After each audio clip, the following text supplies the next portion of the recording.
A single wrong digit on a cracked phone screen. That's all it takes to derail a life. Charisse didn't mean to contact the man who controlled the city's underground port. She just wanted to tell her ex she made a mistake. But the text went to Ramona Cassell, a man who hadn't heard someone say they missed him in a decade. His reply didn't ask who she was. It gave an address. And Charisse, desperate and exhausted, actually showed up. The radiator in Charisse's apartment didn't produce heat, only sound. It clanked like a wrench thrown into a washing machine. A steady, rhythmic, metal-on-metal thud that made the freezing air feel even more oppressive. She sat on her faded thrift store sofa, a blanket pulled up to her chin, watching her breath plume in the dim light of a street lamp filtering through the blinds. It was 2:14 a.m. on a Tuesday. Her phone sat on the coffee table. The screen was severely shattered in the top left corner, the cracks spider-webbing down over the keypad. She stared at it. She had worked a 14-hour shift at the diner, smelling of old grease and stale coffee, dealing with truckers and insomniacs. Her feet throbbed. Her bank account was overdrawn by $12, and she was lonely, the kind of bone-deep, hollow lonely that makes smart people do profoundly stupid things. She missed Greg. She shouldn't have. Greg was a bartender who drank more than he poured, a man who borrowed money for investments that usually involved a poker table in a basement. He had left her 3 weeks ago, taking her microwave and her last shred of dignity. But sitting in the freezing dark, the brain plays tricks. It edits out the yelling, the unpaid bills, the slammed doors. It only replays the warm weight of another human being in an empty bed.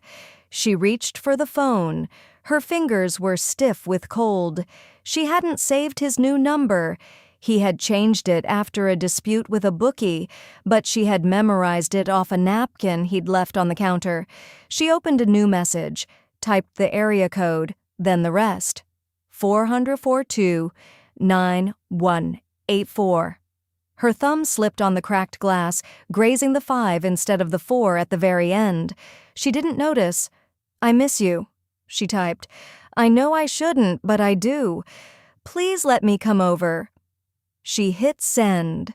The moment the little bubble turned green, a wave of instant, nauseating regret washed over her. She tossed the phone back onto the table and buried her face in her hands. She was pathetic. He wasn't going to answer, or worse, he would answer, and she would spend the next 3 hours in his dingy apartment smelling like stale beer, only to be asked to leave before the sun came up. 10 minutes passed. The radiator clanked. The phone vibrated against the particle board table. Charisse jumped. She picked it up, her heart doing a strange, uneven flutter. The reply was from the unsaved number. It didn't sound like Greg. Greg texted in erratic fragments full of typos and half-thoughts. This message was crisp, punctuated, cold. 1420 North Harbor Drive, Pier 4.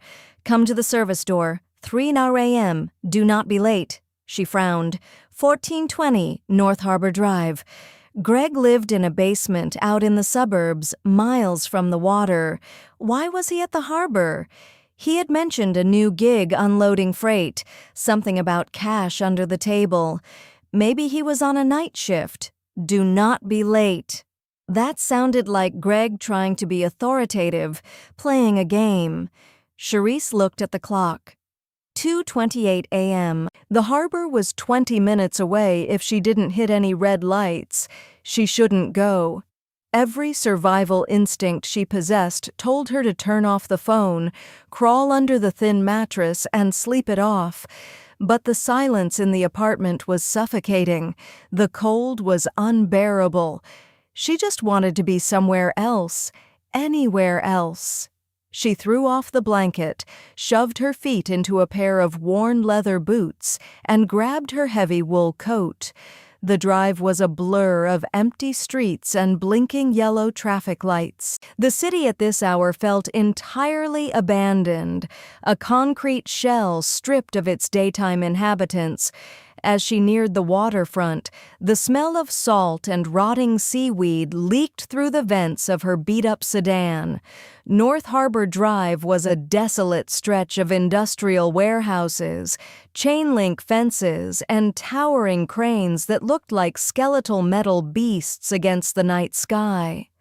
Pier 4 was at the far end, surrounded by a high fence topped with barbed wire.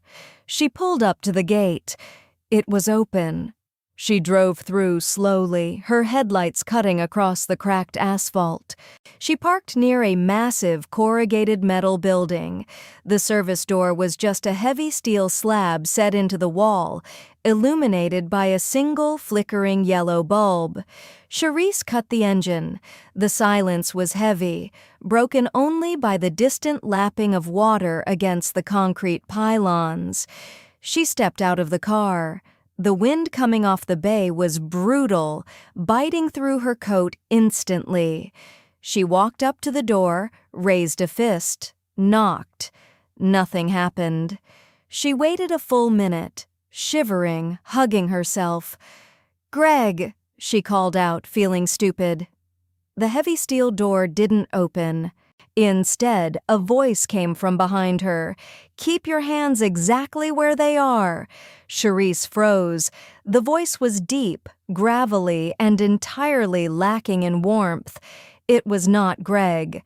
She turned her head slowly. A man stepped out from the shadows of a nearby shipping container.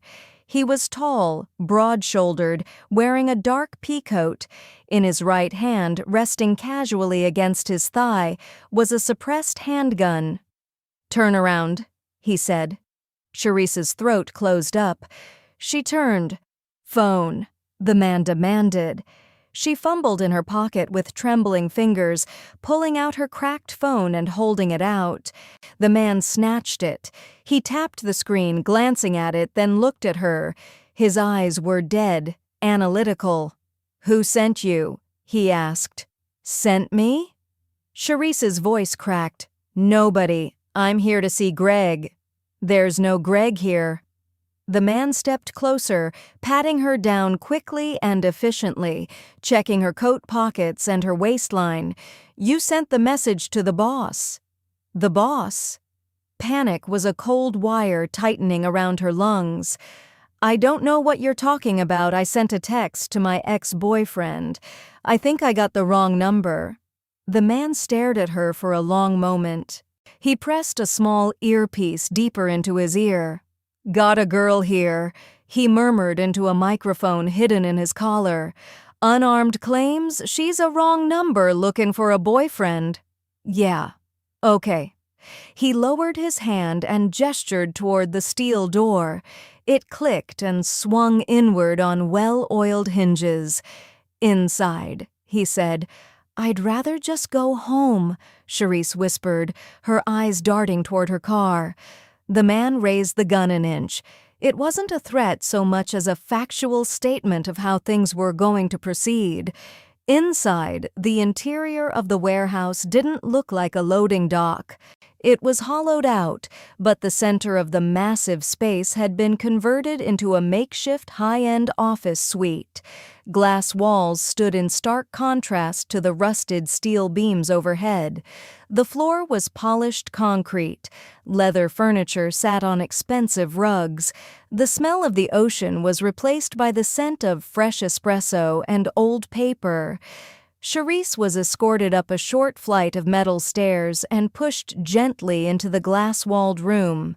A man sat behind a massive oak desk. He didn't look like a mob boss. He didn't have slicked-back hair or wear a garish suit. Ramona Cassell looked like a tired architect. He wore a simple dark gray cashmere sweater over a white collar. His dark hair was slightly messy, cut close on the sides.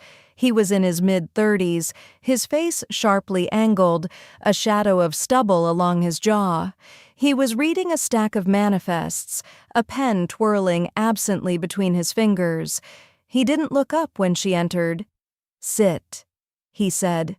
His voice was quiet, smooth, carrying an undercurrent of absolute authority. Charisse remained standing. Her legs felt like they were made of water. "I just want to leave. This is a misunderstanding." Ramona stopped twirling the pen. He looked up. His eyes were a flat, opaque brown. They gave nothing away. He looked at her cracked phone, which his guard had placed on the corner of the desk. "I have possessed this phone number for exactly 6 hours," Ramona said, his tone conversational. "It is a burner line. Only 3 people in the state have it. None of them are a waitress with a cheap coat and a tremor in her hands." He leaned back in his chair. "So, when I receive a text on a highly secure line from an unknown number saying, 'I miss you, let me come over,' I do not assume it is a romantic gesture. I assume it is a code, an indicator that a rival crew has located me, or that law enforcement is attempting a rather clumsy sting. I gave you this address to see who would show up to kill me." Charisse stared at him, her brain struggling to process the words. "Kill you? I don't even know who you are." "I am aware of that now," Ramona said. He gestured to a monitor on his desk. "We ran your license plates when you pulled in. Charisse Kistler, 26. 1 traffic ticket from 3 years ago. You work at a diner on 4th Street. You have $42 in your checking account." Charisse flushed, anger momentarily piercing through her terror. "You hacked my bank account? I had my people make a phone call, yes. It took 30 seconds. Ramona sighed, rubbing the bridge of his nose. He looked genuinely exhausted. "You are exactly what you appear to be, a girl who texted the wrong number at 2 in the morning. So, let me go." "I can't." The 2 words dropped into the room like lead weights. Charisse took a step back toward the door. The guard was standing outside the glass, arms crossed. "What do you mean you can't? You just said I'm nobody." "You are nobody," Ramona agreed calmly. "But you are a nobody who now knows the exact location of my secondary operations hub. You saw the gate. You saw the guards. You saw my face. I won't tell anyone. People always say that. And then they drink, or they get scared, or they talk to a cop trying to get out of a speeding ticket." Ramona picked up the pen again. "You texted a ghost, Charisse, and ghosts don't like witnesses." Tears pricked the corners of her eyes. She refused to let them fall. "Are you going to kill me?" Ramona looked at her, his expression softening just a fraction. It was the first sign of anything resembling humanity. "No, I don't kill civilians, but you aren't going back to your apartment tonight. You're going to stay here until we finish the shipment tomorrow night and move our base of operations. Then you can go. I have a shift at the diner tomorrow at noon. If I don't show up, I get fired." Ramona let out a short, dry laugh. It held no humor. "You are sitting in a room with men who move unregistered weapons through a metropolitan port, and you are worried about a diner shift." "It's the only job I have," Charisse snapped, her fear suddenly boiling over into frustration. "I need that job to pay for the apartment I can barely afford to heat. Not all of us have glass offices inside shipping warehouses." Silence stretched across the room. Ramona stared at her, assessing. He didn't look angry at her outburst. He looked curious. Before he could speak, the glass wall behind him shattered. It wasn't a crack, it was an explosion. A hail of automatic gunfire tore through the warehouse. The heavy oak desk splintered as bullets chewed into the wood. Ramona moved with terrifying speed. In a fraction of a second, he had vaulted over the desk, tackled Charisse to the polished concrete floor, and covered her body with his own. The noise was deafening. Alarms began to blare. The shouting of men echoed through the cavernous space. "Stay down!" Ramona roared over the din, drawing a weapon from a holster at his hip.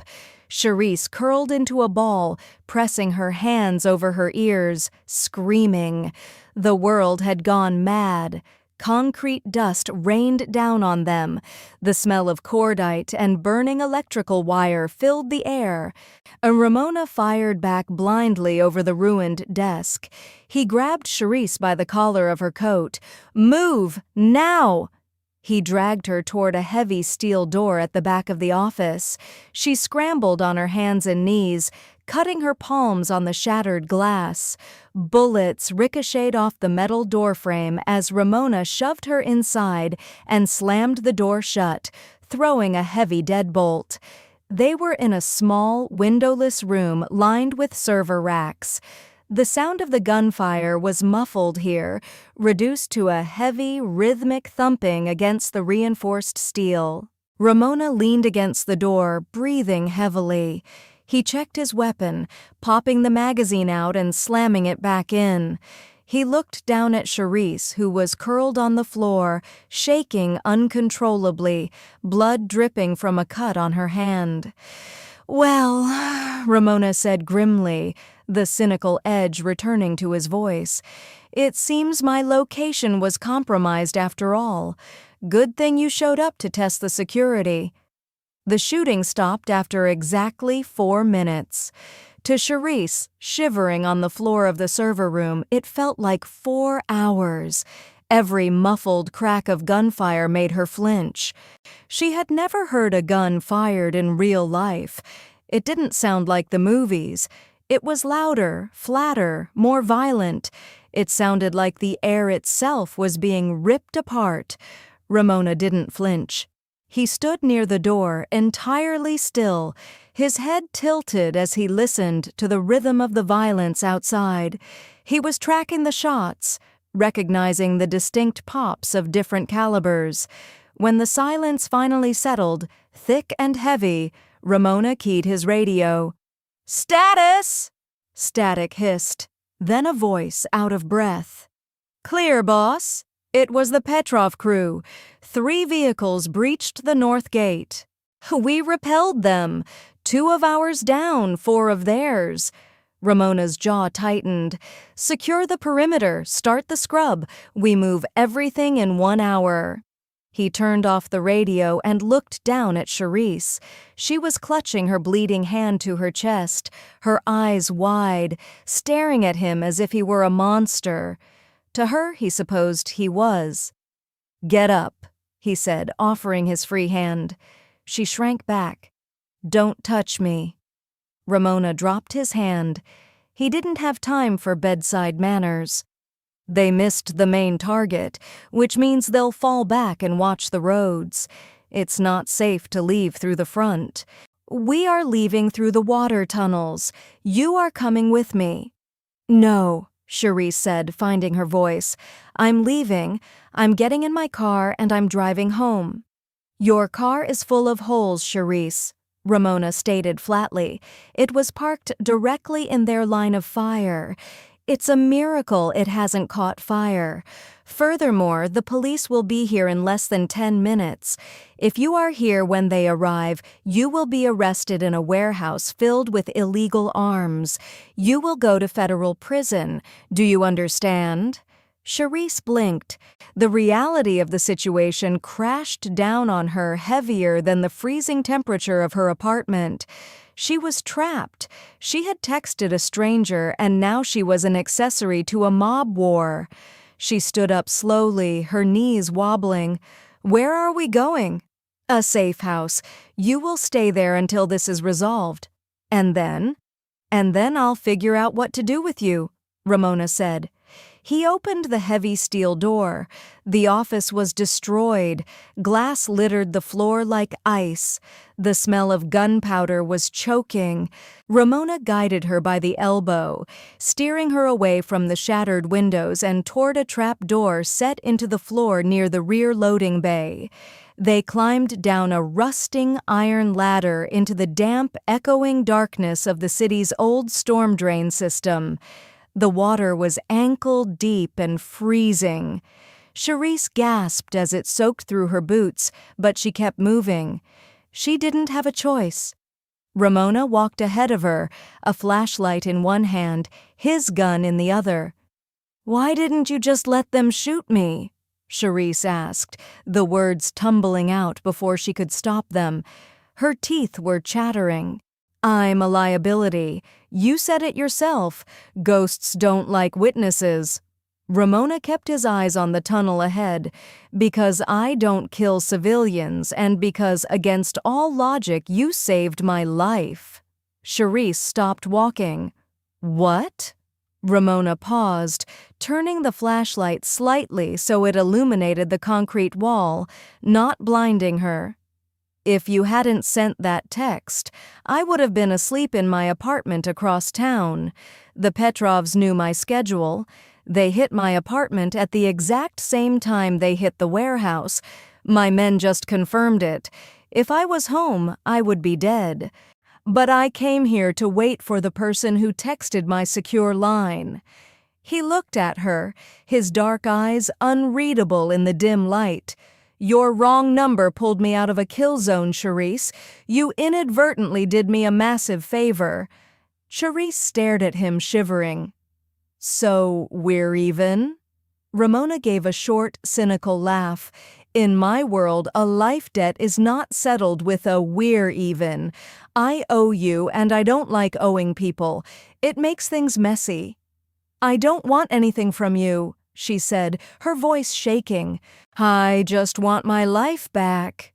"Your life is gone," Ramona said bluntly, turning back to the tunnel. "The Petrovs have your plates. They know you were at the warehouse. They will assume you belong to me. If you go back to that freezing apartment, they will find you, and they will use you to get to me. I don't belong to you. To them, you do." Ramona resumed walking. "Until I dismantle the Petrovs, you are under my protection. Welcome to the family, Charisse." She stood in the freezing water, listening to the echoing splash of his footsteps. She had wanted someone to talk to. She had wanted someone to care that she existed. She had typed one wrong number, and now a crime boss claimed she belonged to him. Charisse pulled her thin coat tighter around her chest and followed him into the dark. A man in a heavy coat stood by the rear passenger door. He didn't ask questions. He didn't even look at Charisse. He merely opened the door and stepped back. Ramona nudged her forward. Charisse climbed in, sinking into the leather seats. The interior smelled of expensive pine and leather cleaner. It was a jarring contrast to the freezing, rat-infested water she had just waded through. She pulled her sweat knees to her chest, shivering so violently her teeth clicked together. Ramona slid in beside her. The door shut, sealing them in a soundproof bubble. "Drive," Ramona said. The SUV glided out of the garage and into the desolate city streets. The heater kicked on, blasting warm air over Charisse's soaked legs. She closed her eyes, the adrenaline that had kept her moving finally beginning to ebb, leaving behind a hollow, nauseating exhaustion. 20 minutes later, they pulled into an underground parking structure beneath a towering glass and steel high-rise in the financial district. The building was aggressively modern, the kind of place where corporate executives kept anonymous second homes. They took a private elevator that required Ramona to press his thumb against a biometric scanner. The car shot upward with stomach-dropping speed, depositing them directly into the penthouse. The safe house was beautiful and entirely devoid of life. It was a sprawling expanse of white marble floors, floor-to-ceiling windows overlooking the sleeping city, and minimalist furniture that looked too expensive to sit on. There were no photographs, no books, no signs that a human being had ever spent more than a few hours here. It wasn't a home. It was a holding cell with a better view. "Take off the coat and the boots," Ramona instructed, shrugging off his own damp pea coat and tossing it over a pristine white leather chair. "Leave them by the door." Charisse complied clumsily. Her hands were still numb. She kicked off the ruined leather boots and let her cheap wool coat drop to the floor. Underneath, she wore a faded band t-shirt and jeans that were soaked up to the mid-calf. Ramona walked into a sleek kitchen and opened a cabinet, retrieving a white plastic box. He carried it to the living area and set it on the glass coffee table. "Sit," he commanded, pointing to the sofa. Charisse sat on the absolute edge of the cushion. Ramona sat adjacent to her, popping the latches on the first aid kit. He pulled out a bottle of antiseptic, gauze, and medical tape. "Give me your hand," he said. She hesitated, pulling her injured hand closer to her chest. The cut on her palm, sustained when she fell onto the shattered glass in the warehouse, had stopped oozing, but it throbbed with a dull, insistent ache. "I can do it myself," she muttered.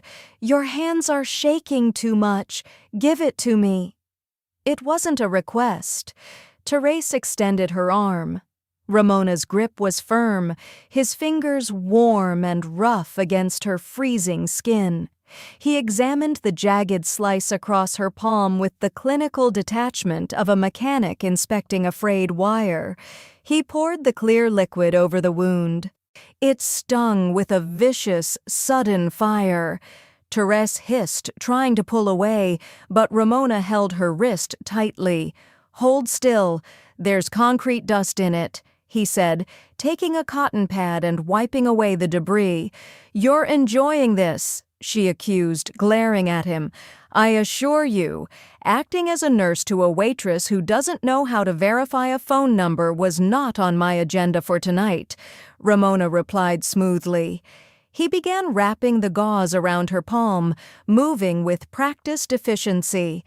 "You should be grateful. I'm usually the one putting holes in people, not patching them up. Is that supposed to make me feel safe? It's supposed to establish reality."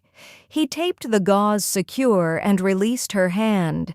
"You live in a world where things are fair, where bad things happen to bad people, and if you work hard, you pay your rent. I live in the real world. In the real world, the Petrovs don't care that you just serve coffee. They only care that you were standing next to me when the bullets started flying. To them, you are a pressure point." Charisse stared at the white bandage on her hand. The sheer absurdity of the night threatened to crush her. She had been freezing in a terrible apartment 3 hours ago, mourning a terrible man. Now she was a geopolitical pawn in a war she didn't understand. "I need to call my boss," she whispered, the panic rising again. "I have the lunch shift. If I don't show up, Brenda will fire me. And if she fires me, I can't pay my landlord. He's already threatening to evict me." Ramona leaned back against the sofa, studying her. The exhaustion on his face was profound, settling into the sharp lines around his mouth. "Let me understand this," Ramona said slowly. "Someone just fired 400 rounds of ammunition at us. You are currently hiding in a secure location owned by a criminal syndicate, and your primary concern is an eviction notice?" "Yes," Charisse snapped, her voice cracking. "Because when you tell me I can leave, I have to go back to my life.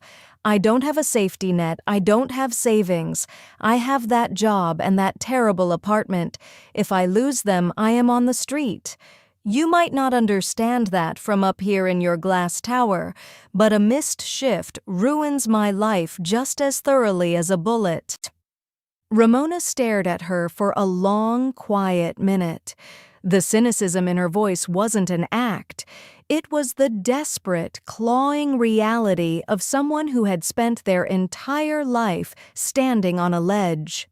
He reached into his pocket, pulled out a thick silver money clip, and tossed it onto the glass table. It hit with a heavy thud. It was thick with $100 bills. "That is $10,000, Ramona said. "Consider it advanced payment for your time. Your rent is covered. Your diner job is irrelevant. You work for me now." Charisse stared at the stack of currency. It was more money than she had ever seen in one place. It looked dirty. It looked like a trap. "I'm not a prostitute," she said, her voice shaking with quiet fury. Ramona closed his eyes and pinched the bridge of his nose, exhaling a long, tired breath. "Neither am I, Charisse. The money is to buy your peace of mind, so you stop whining about your waitress job while I try to keep us alive. You are my alibi, my liability, and my guest. Go down the hall. Second door on the left is a guest room. There is a shower. There are clean clothes in the closet. Sleep." He stood up, grabbing his radio from his belt. The conversation was over. Charisse looked at the money, then at Ramona's back as he walked toward the floor-to-ceiling windows, staring out at the city he supposedly owned. She didn't touch the cash. She stood up, wrapping her arms around herself, and walked down the cold marble hallway. Charisse woke to the smell of black coffee and the muffled sound of low voices. For a terrifying, disorienting second, she didn't know where she was. The mattress was too soft, the sheets too heavy, the room too dark. Then the memory of the shattered glass and the deafening gunfire crashed into her skull. She sat up abruptly, clutching the silk duvet to her chest. Her hand throbbed. The white bandage was a stark reminder that it wasn't a nightmare. She swung her legs out of bed. The clothes Ramona had promised were in the closet, a pair of high-end sweatpants and a soft gray cashmere sweater that hung loosely on her frame. They smelled like expensive laundry detergent. She dressed quickly, feeling like a child playing dress-up in a stranger's house. She pushed the bedroom door open and walked softly down the hallway. The living area was flooded with harsh morning sunlight. Ramona was sitting at a massive marble dining table, looking exactly as he had the night before, minus the jacket. A laptop was open in front of him next to a steaming mug of coffee and a disassembled handgun. Standing across from him was a man Charisse hadn't seen before. He was older, perhaps in his 50s, with a neatly trimmed gray beard, wire-rimmed glasses, and a bespoke navy suit. He looked like a university professor until you noticed the way his eyes tracked every shadow in the room. "The ports are locked down," the older man was saying, his voice a low, precise rumble. "The police found the warehouse. It's a circus. The Petrovs left 2 bodies behind, but neither had any identification. They're ghosts." "They aren't ghosts, Bennett. They're sloppy," Ramona replied, not looking up from his screen. "If they were professionals, they wouldn't have missed the primary target when they breached the perimeter. They rushed it. They rushed it because they thought they had the element of surprise," Bennett pointed out. He shifted his gaze, noticing Charisse lingering at the edge of the hallway. His expression didn't change, but his posture stiffened slightly. "And this is the variable." Ramona finally looked up, closing the laptop halfway. He studied Charisse for a moment, taking in the oversized sweater and the pale, exhausted cast of her face. "Charisse, this is Bennett. He handles my logistics," Ramona introduced smoothly. Bennett gave a curt, polite nod. Ms. Kistler. Charisse crossed her arms, suddenly hyper-aware of her unbrushed hair and the borrowed clothes. You know my name? I know everything about you, Ms. Kistler. It is my job to know, Bennett said calmly, including the fact that your former boyfriend, Gregory, currently owes $12,000 to a low-level bookie operating out of the South Side. Charisse's stomach dropped. Greg owes money? A substantial amount, Ramona interjected, leaning back in his chair. Which brings us to an interesting theory Bennett posited this morning. The Petrovs knew my exact schedule. They knew the layout of the warehouse. They had inside information. And then, miraculously, an hour before the hit, a civilian with connections to an indebted degenerate texts my secure line, pulling me out of position. Charisse felt the air leave the room. The implication hung between them heavy and suffocating. "You think I set you up?" she asked, her voice a fragile whisper. "You think I texted you on purpose to do what? Lure you out?" "It is a statistical anomaly," Bennett stated, tapping a folder on the table. "An incredibly convenient mistake. I told you the truth." Charisse stepped fully into the room, her fear entirely replaced by a sudden hot wave of indignation. She marched toward the table, glaring at Ramona. "I slipped on a cracked screen. You saw my phone. You saw the glass. If I was a criminal mastermind working for the Petrovs, do you think I'd be crying over a missed shift at a diner? Do you think I'd be living in an apartment that doesn't even have heat?" "Desperation makes people do highly profitable, highly dangerous things," Bennett said reasonably. Charisse ignored him, keeping her eyes locked on Ramona. "You said I saved your life. You said you owed me." Ramona held her gaze. His eyes were dark, calculating, searching her face for any crack in the veneer. After a long, stretching silence, he reached out and snapped the laptop completely shut.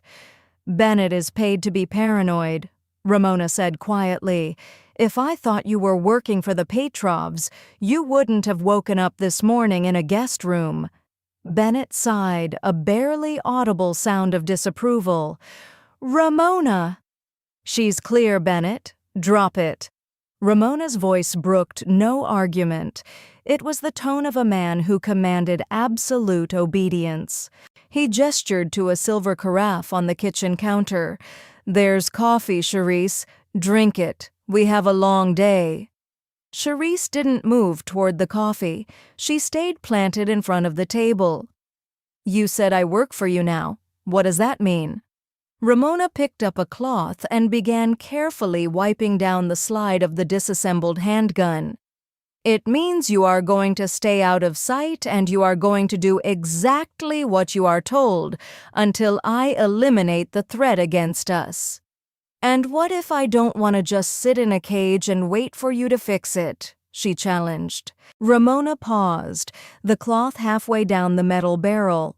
He looked up, a flicker of genuine surprise crossing his features. Most people in her position would be cowering in a corner, begging for a ticket out of the city. Charisse was standing her ground, her chin raised, her bandaged hand resting on her hip. "You want to contribute to a mob war, Charisse?" he asked, a cynical smirk playing at the corner of his mouth. "What are you going to do? Refill the Petrovs' coffee until they surrender?" "I know the South Side," Charisse shot back, ignoring the insult. "If Greg owes money to a bookie down there, I know exactly who it is. He only plays at one place, a basement beneath a laundromat on 8th. If the Petrovs got their information through him, that's where you start." Bennett raised an eyebrow, exchanging a brief, silent look with Ramona. Ramona set the gun part down on the marble table. The smirk vanished, replaced by a sharp, assessing intensity. He was looking at her differently now, not as a helpless civilian, and not as a liability. A laundromat on 8th? Ramona repeated softly. He leaned forward, resting his forearms on the table. Well then, go drink your coffee, Cherise. It seems you just earned your keep. The South Side didn't look like a war zone. It looked like an apology. Row houses sagged under the weight of wet snow, their gutters choking on frozen leaves and garbage. The streets were an obstacle course of craters that threatened to swallow the tires of the black SUV. They idled half a block from a neon sign that buzzed a frantic, dying pink, suds and duds. Cherise stared through the tinted window. Beside her, Ramona casually adjusted the cuffs of his dark coat. He didn't look nervous. He looked like a man preparing to inspect a remarkably dirty bathroom he was being forced to use. "You stay in the vehicle," Ramona said. He didn't look at her. His eyes were scanning the street, calculating angles, exits, and threats. "No," Cherise replied. Ramona turned his head slowly. The muscle in his jaw flexed, a microscopic twitch of irritation. "I am not taking a civilian into a basement run by an illegal bookmaker, Cherise. This isn't a field trip, and you are a guy wearing a $3,000 coat who smells like bergamot," she shot back, her voice tight but unwavering. "So Mick runs the back room. He hates suits. He hates cops. And right now, you look like a very expensive combination of both. You walk down there with your hand inside your coat, someone is going to panic. They'll pull a gun, you'll shoot them, and we learn absolutely nothing." Ramona stared at her. The silence in the SUV grew thick, heavy with the hum of the engine and the faint sound of sirens blocks away. "Mick knows me," Cherise continued, swallowing the lump of fear in her throat. "He knows I used to come drag Greg out of there on Sunday nights when he blew our grocery money on football games. He'll talk to me."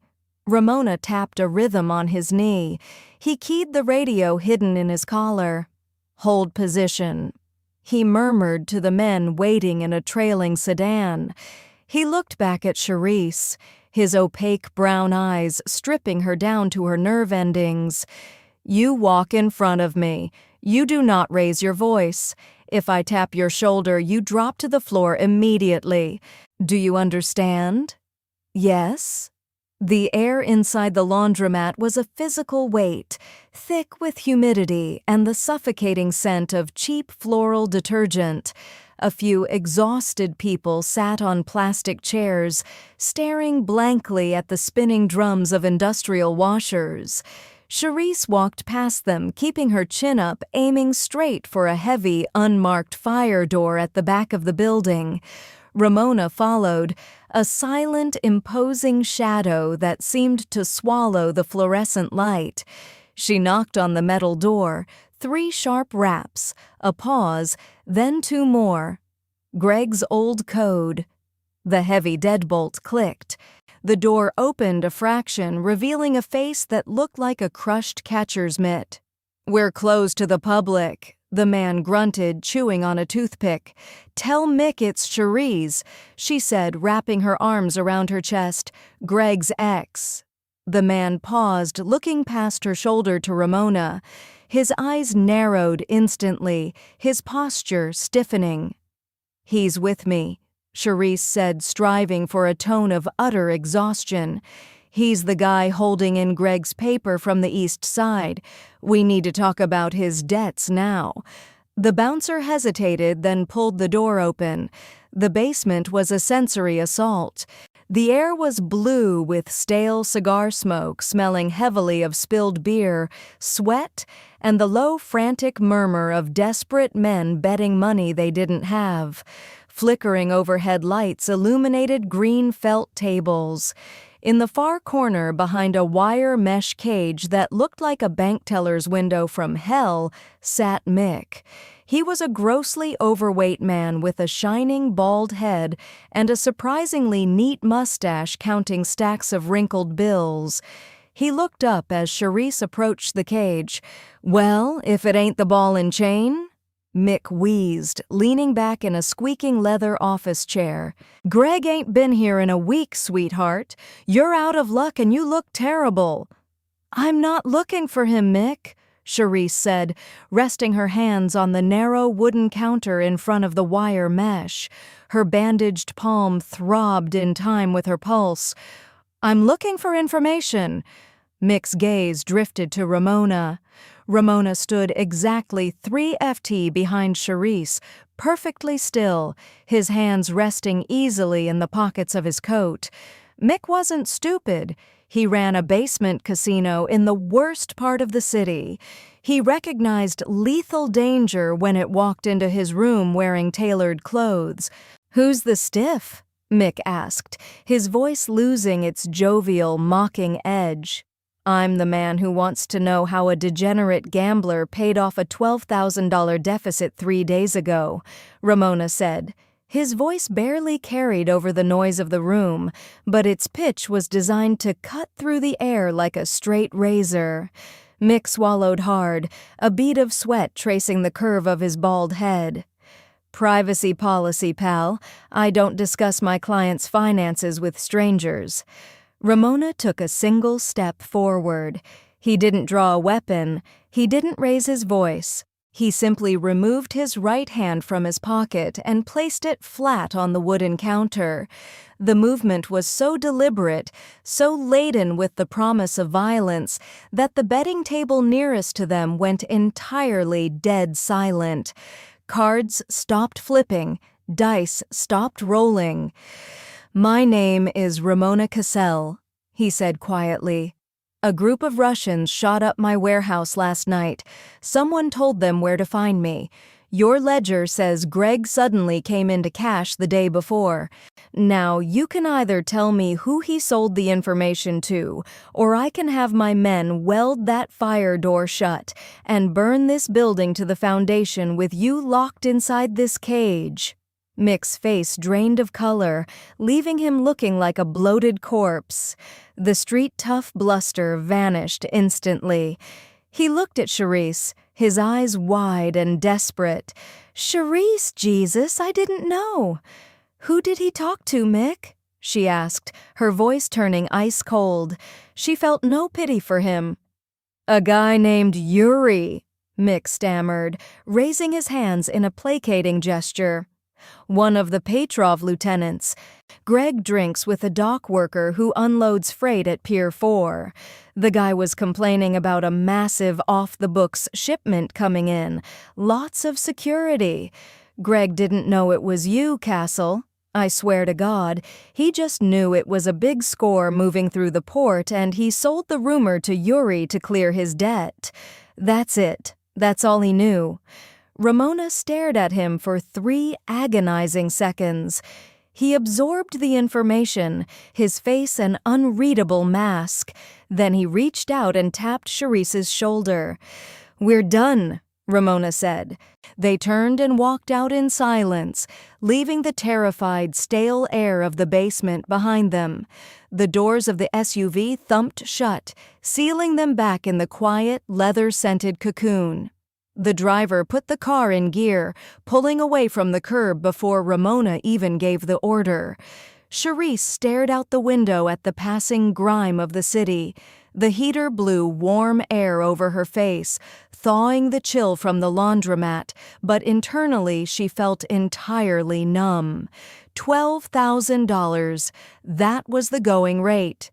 That was what it cost to inadvertently orchestrate a bloodbath, to ruin her life, to force her to hide in a glass tower with a crime lord. Greg hadn't maliciously tried to assassinate a cartel boss.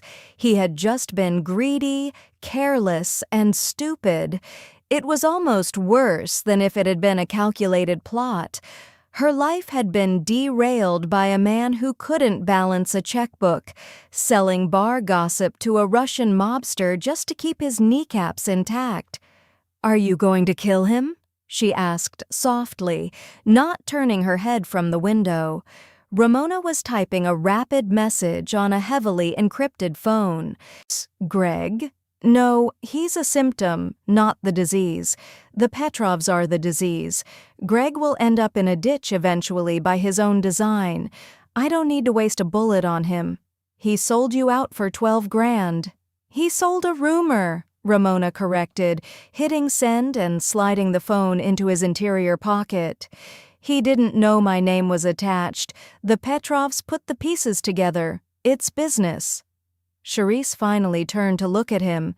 Business? Men died last night. I was almost shot. My car is full of holes, and I am sitting here wearing your clothes, and you call it business? What else would you like me to call it? Ramona met her gaze, his expression completely unyielding. A tragedy, an outrage. In my line of work, indignation is a luxury that gets people killed. You assess the damage, you identify the leak, and you plug it. That is how you survive. I just wanted to pay my rent, she whispered, the fight suddenly draining out of her. The adrenaline crash hit hard, leaving a hollow, echoing ache in her chest. She leaned her head against the cool glass of the window, closing her eyes. I just wanted to tell him he ruined my life when he left, and instead he ruined it all over again without even trying. Ramona didn't respond immediately. The SUV wove smoothly through the afternoon traffic, ascending out of the crumbling infrastructure of the South Side and back toward the gleaming monoliths of the financial district. You handled yourself well in there, he said quietly. It wasn't a compliment. It was a factual observation, delivered with his usual clinical detachment. But coming from him, it felt heavier than praise. I'm used to dealing with the scum of the earth, Charisse said bitterly, keeping her eyes closed. Clearly. They returned to the penthouse as the sun began to dip below the skyline, casting long, bleeding shadows across the white marble floors. The safe house was quiet.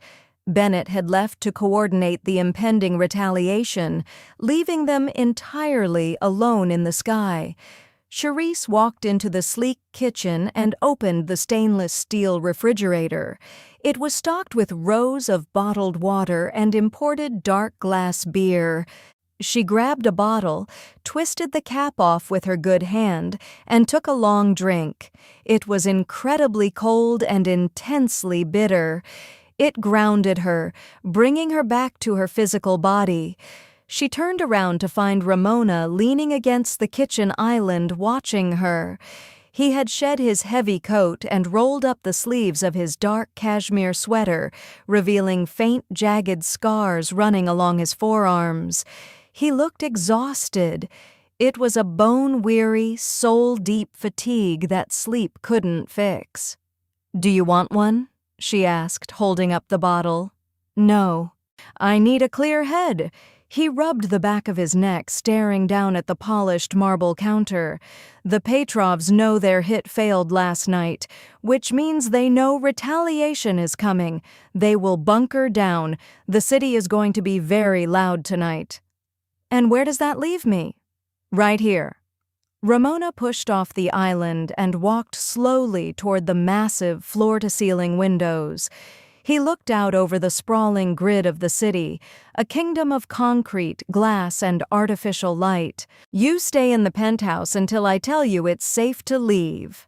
Charisse walked over to him, standing a few feet away, looking out at the exact same view. The cars below were just tiny, crawling red and white lights. You know, when I first saw this place, I thought you were just another rich monster, she said, her voice quiet against the hum of the air conditioning. A guy who pushes buttons and ruins lives from the sky. And now I think you're just trapped in a different kind of basement, she said, taking another sip of the beer. Ramona chuckled. It was a dark, dry sound that barely moved his chest. That is incredibly profound for someone currently wearing my sweatpants. I'm serious. She turned to look at his profile. You have all this money, all this power, you own politicians, and yet you sleep with a gun on your dining table. You can't even go home. You're just as stuck as I am. He turned his head to look at her. The cynical armor in his eyes had retreated just a fraction, leaving something raw and incredibly dangerous in its place. I chose this life, Charisse, he said, his voice a low rumble. I wasn't pushed into it by a bad break, a missed rent payment, or a stupid ex-boyfriend. I built this. I knew exactly what it cost when I bought the ticket. And was it worth it? Ramona looked back out at the city. The reflection of the glass caught the hard, unforgiving lines of his face. Ask me tomorrow when the Petrovs are gone. He turned and walked away, retreating down the long, cold marble hallway. Charisse stood by the window, the bottle in her hand, watching the city lights flicker to life. She was a waitress with an overdrawn bank account, currently residing in a mob boss's penthouse, drinking his beer while a gang war raged in the streets below because she had slipped on a cracked phone screen. She took another drink. Tomorrow was going to be a very long day. Midnight arrived with the heavy, muted thud of a helicopter passing somewhere far overhead. Inside the penthouse, the silence was absolute, broken only by the sharp, metallic snick of a rifle magazine locking into place. Ramona stood in the center of the living room. The cashmere sweater was gone, replaced by a black tactical turtleneck and a lightweight, custom-fitted Kevlar vest. He was methodically checking the action on an assault rifle, his face completely devoid of expression. Bennett stood near the private elevator wearing a similar vest over his tailored shirt, speaking in low, clipped tones into a satellite phone. The marble dining table where they had drank coffee that morning was now covered in spare ammunition, suppressors, and maps of the industrial district. Charisse sat on the edge of the white leather sofa, her knees pulled to her chest. She watched them work. It was terrifyingly domestic. They moved around each other with the quiet, practiced efficiency of men packing for a routine business trip, rather than preparing to execute a rival syndicate. Ramona picked up a spare magazine, slid it into a pouch on his tactical belt, and finally looked up. He caught her staring. He set the rifle down on the marble table and walked over to her. The heavy boots he wore made no sound on the floor. He stopped a few feet away, looking down at her pale face and the stark white bandage wrapped around her hand. Bennett has overridden the security protocols for the building, Ramona said, his voice quiet, stripped of its usual cynical edge. No one comes up that elevator without my biometric print. The stairs are locked down with reinforced steel doors at the 40th floor. You are perfectly safe here. I know, Charisse said. Her voice felt small, swallowed by the sheer scale of the room and the gravity of what was about to happen. There's enough food in the kitchen to last a week. The cash is still on the table. If I do not return by noon tomorrow, Bennett's secondary team has orders to come extract you, provide you with a new identity, and relocate you to any city you choose. Charisse looked from his eyes to the Kevlar vest.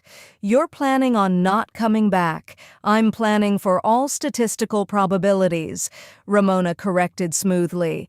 The Petrovs are dug into a fortified compound in the rail yards.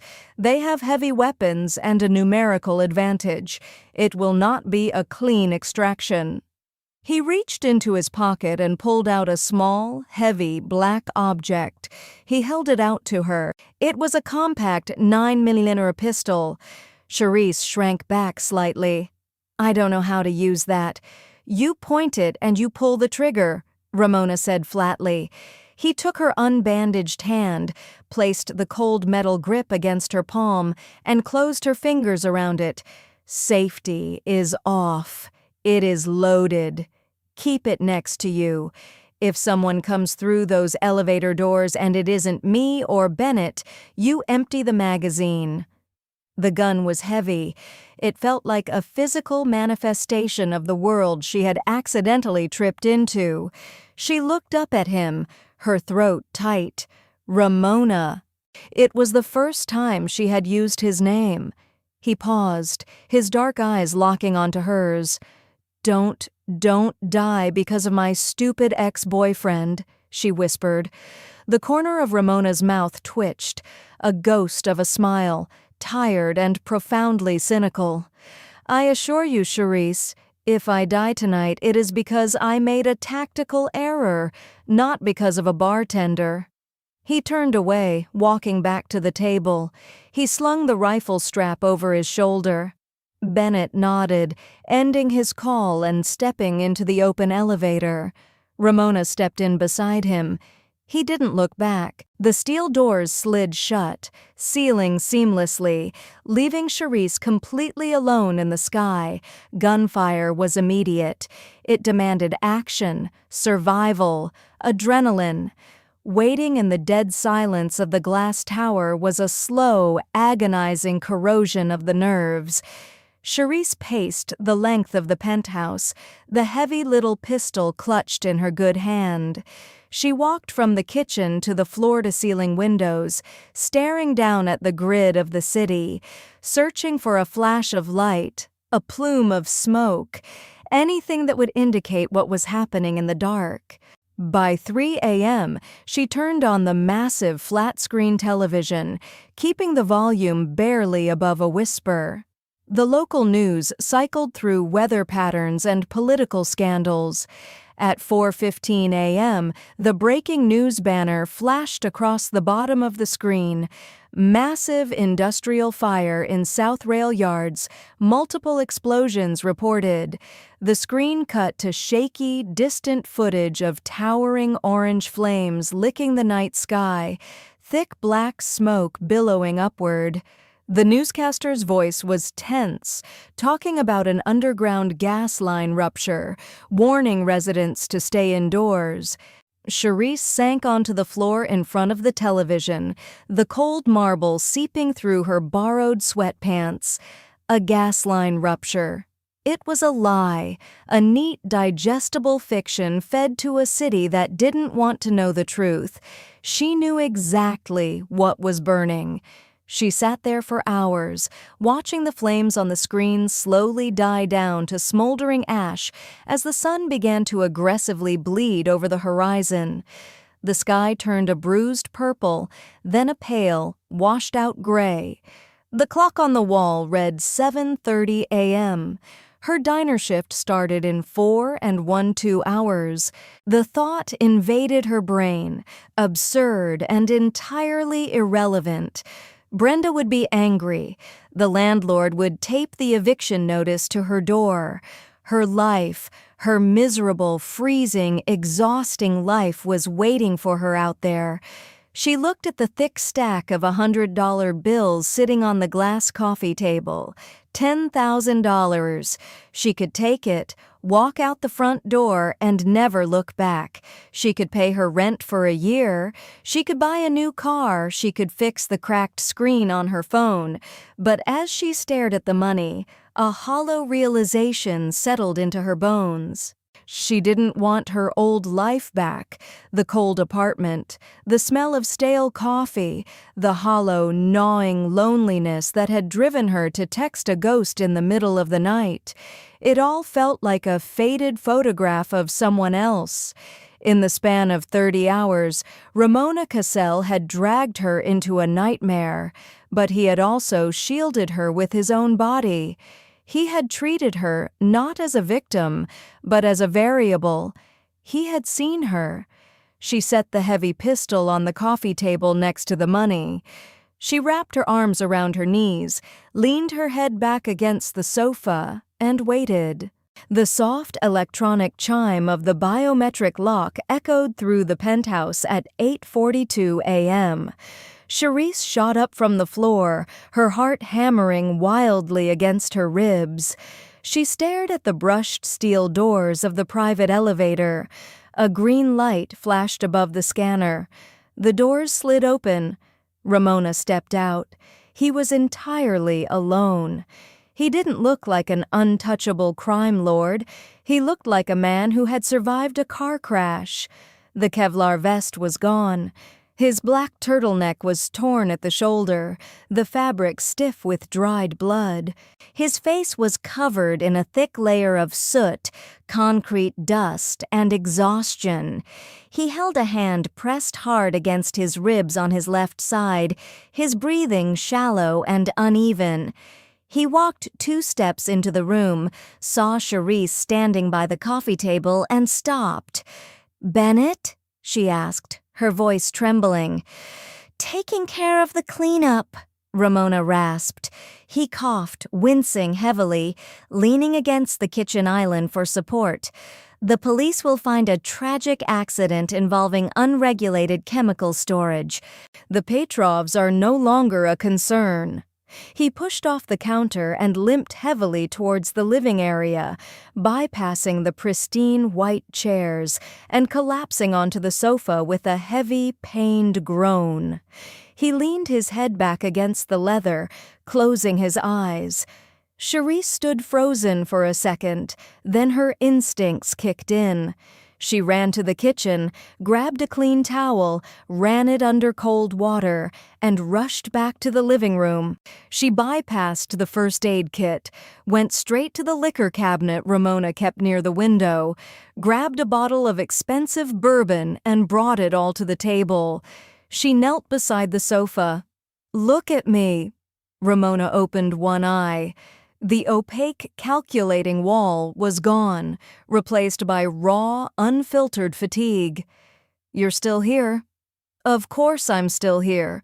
The doors were locked," she said, her hands shaking slightly as she uncapped the bourbon. "Where are you hit?" "I'm not hit," he murmured, his eyes slipping closed again. "Took a shrapnel burst to the shoulder. Broke a couple of ribs diving out of a second-story window when the primary charges went off. I'm fine." "You look like hell." "I've looked worse." Charisse poured a generous measure of the bourbon into a glass and pressed it into his hand. "Drink it." He took it, downing the dark amber liquid in a single, smooth swallow. He hissed as it hit the back of his throat, the alcohol burning away some of the shock. Charisse took the cold, damp towel and gently wiped the soot and dried blood from his face. He didn't pull away. He remained perfectly still, letting her clean the grime from his jawline and his cheekbones. "It's over," Ramona said quietly, staring at the ceiling. "Yuri is dead. The crew is scattered. They won't come back to this city." He slowly turned his head to look at her. The cynical edge returned, duller but still present. He looked past her, fixing his gaze on the thick stack of bills resting next to the handgun on the table. "Your debt is paid, Charisse," he said, his voice a low, gravelly rasp. "You are not a liability anymore. No one knows who you are. You can take the money. You can walk out of that elevator and you will never see me again. I will make sure of it." Charisse stopped wiping his face. She looked at the blood on the towel, then at the bruised, battered man lying on the expensive leather. "I have a shift in 3 hours," she said quietly. "Then you should go." "I think Brenda is going to have to fire me." Ramona frowned slightly, a wince crossing his face as his ribs shifted. "Don't be stupid. $10,000 is a lot of money, but it won't last forever. You need to return to reality." "Reality is overrated," Charisse replied. She tossed the dirty towel onto the glass table right next to the money. She didn't look at the cash. She looked directly into Ramona's dark, exhausted eyes. "My reality was freezing in the dark, crying over a man who sold me out for pocket change. My reality was entirely invisible." She leaned closer, the scent of smoke, cordite and copper filling her senses. It was a harsh, ugly smell, but it was incredibly real. "You said I was a nobody," she continued, her voice steady, stripped of the fear that had dictated her life for the past 2 days. "You were right, but I accidentally texted a ghost." And the ghost answered. Ramona stared at her, searching her face for the desperation he had seen yesterday. He didn't find it. He found something harder, something resilient that had been forged in the fire of the last 30 hours. "This is not a game, Charisse," he warned, his voice dangerously low. "If you stay in this room, you don't get to leave when it gets ugly. You don't get to go back to being a civilian. You will be a part of this, and this world will consume you." "I know." "Why?" he asked, genuine confusion breaking through his carefully constructed armor. "Why would you choose this?" Charisse reached out, her bandaged hand gently touching the uninjured side of his chest, feeling the steady, heavy beat of his heart beneath the ruined tactical gear. "Because for the first time in my life," she said softly, a cynical, genuine smile touching her lips, "I finally got the right number." Ramona looked at her for a long, silent moment. The exhaustion in his eyes slowly gave way to something else, an acknowledgement, a quiet surrender to the absolute absurdity of fate. He raised his hand, wrapping his rough fingers over hers, anchoring her there. Outside the floor-to-ceiling windows, the city woke up, entirely unaware of the war that had been fought in the dark, or the new one that was just beginning in the sky. What did you think of Charisse and Ramona's accidental collision of worlds? A single wrong number changed everything. If you enjoyed this grounded, gritty mafia romance, make sure to hit that like button and share it with someone who loves a dark, cynical love story. Subscribe to the channel and ring the bell so you never miss a new audio drama. Leave a comment below. Would you have walked away with the $10,000 or stayed in the glass tower? Thanks for listening, and I'll see you in the next story.